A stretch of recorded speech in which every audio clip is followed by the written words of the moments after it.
President, millions have put their trust in you. And as you told the nation yesterday, you have felt the providential hand of a loving God. Not too exciting, was it? I didn't think it was a good service, no. They could do much better.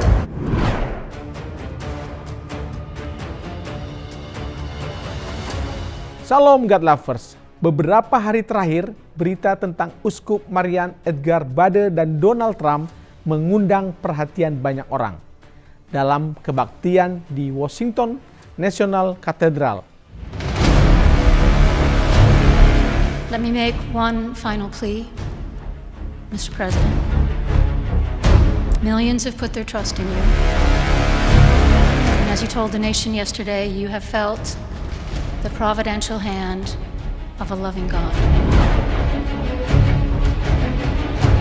In the name of our God, I ask you to have mercy upon the people in our country who are scared now.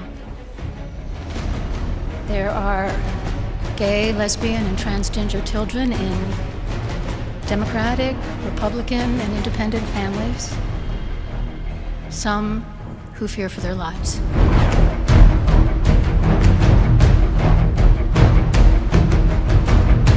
Uskup Marian menyampaikan kritik terhadap kebijakan Presiden Trump yang dianggap keras terhadap imigran dan komunitas LGBT. Bahkan Uskup Marian sampai memohon belas kasihan Trump atas kelompok-kelompok ini.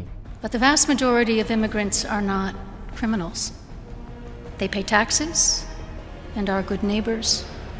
They are faithful members of our churches and mosques, synagogues, wadara, and temples.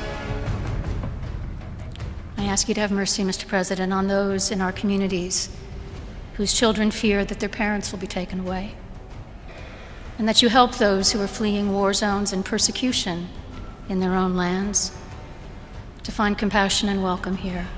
Namun, reaksi Trump tidak kalah tajam.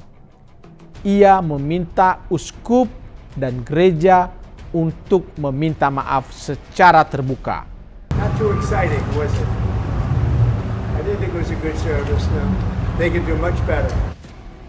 Hal ini justru terasa bertentangan dengan inti ajaran kasih itu sendiri, bukan? God Lovers, kalau kita renungkan, tidak ada yang salah dari kebijakan seorang pemimpin untuk melindungi negaranya.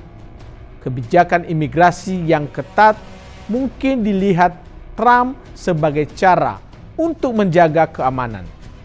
Tetapi, apakah cara itu harus mengabaikan rasa kemanusiaan? Tidak semua imigran adalah ancaman.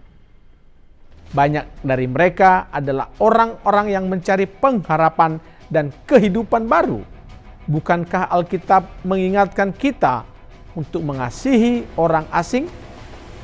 Dalam Imamat 19 ayat 34, Tuhan berfirman, orang asing yang tinggal di antaramu haruslah kamu anggap sama seperti orang Israel asli, dan kasihilah dia seperti dirimu sendiri, sebab kamu pun dahulu adalah orang asing di tanah Mesir.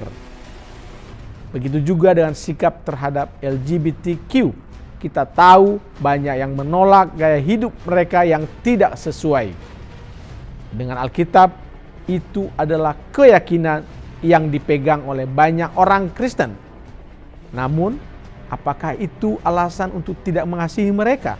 Yesus mengajarkan kita untuk mengasihi tanpa syarat, bahkan terhadap orang-orang yang berbeda.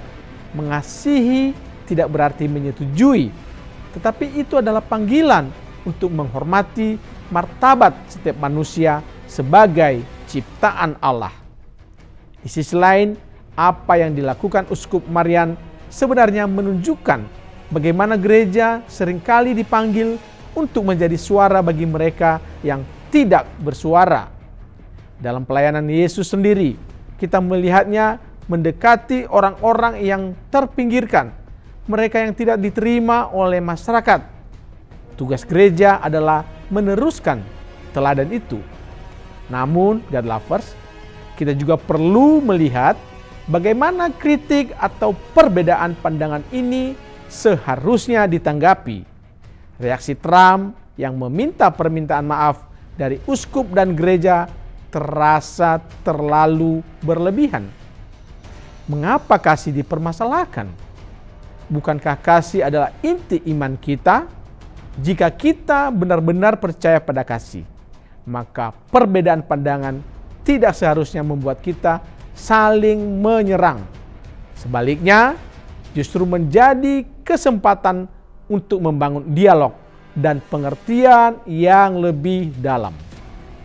Presiden Trump seringkali secara terbuka menyatakan keyakinannya kepada Tuhan dan prinsip-prinsip kekristenan. Kita bisa menghargai itu, tetapi kita juga diingatkan bahwa salah satu prinsip utama dalam kekristenan adalah kasih dan kesabaran. Dalam Kolose 3 ayat 12 sampai 13, kita diajarkan, kenakanlah belas kasihan, kemurahan, kerendahan hati, kelemah lembutan, dan kesabaran. Sabarlah kamu seorang terhadap yang lain, dan ampunilah seorang akan yang lain, apabila yang seorang menaruh dendam terhadap yang lain. Kami tidak sedang mengkritik Presiden Trump secara membabi buta. Kami memahami sepenuhnya tujuan Trump untuk Make America Great Again melalui pendekatan America First. Itu adalah visi besar yang tentu tidak mudah dijalankan. Namun, kita tetap harus selalu memberi ruang yang luas untuk kritik. Jika kritik itu tidak bermuatan politik dan dilandaskan atas kasih, bukankah itu seharusnya diterima dengan hati yang terbuka? God lovers, Yesus memanggil kita untuk menjadi terang dan garam di dunia. Dunia saat ini lebih membutuhkan kasih daripada kebencian, lebih membutuhkan pengertian daripada penghakiman. Sebagai pengikut Kristus, mari kita terus belajar untuk meneladaninya, mengasihi sesama, dan tetap membuka hati untuk saling memahami, meski dalam perbedaan. Saya Apose, Apolonius Lase, sampai jumpa di Diaspora Voice berikutnya. Tetap kritis, tetap peduli, dan terus andalkan Tuhan. Tuhan Yesus memberkati Anda semua.